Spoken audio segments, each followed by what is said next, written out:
Sumunod pa ang isang anghel sa dalawang anghel na nauna. Sumisigaw din siya. Ang lahat ng sumamba sa halimaw at sa imahe nito at tumanggap ng tatak nito sa noo at sa kanang kamay, verse 10, ay makakaranas ng galit ng Diyos sapagkat parurusahan sila sa nagniningas na apoy at asupre sa harapan ng tupa at mga anghel ng Diyos. Ang usok ng apoy na magpapahirap sa kanila ay papailan lang magpakailanman.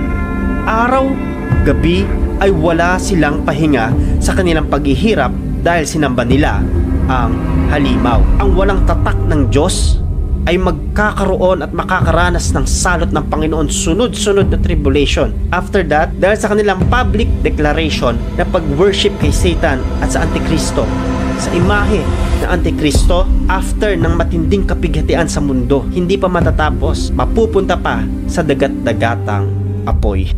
Gusto ko maunawaan nyo mga kapatid na matindi po ang mercy ng Panginoon. Matindi yung kahabagan at pag-ibig ng Panginoon. Pero sobrang tigas ng puso ng tao at pinatitigas ito ng paggawa ng kasalanan. It is not too late mga kapatid. Ito ang mensahe ng mark of God sa ating panahon.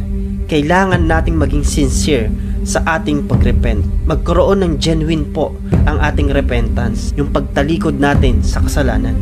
Yes, hindi tayo naligtas sa ating paggawa ng mabuti. By the grace of God, huwag nating talikuran ng Diyos.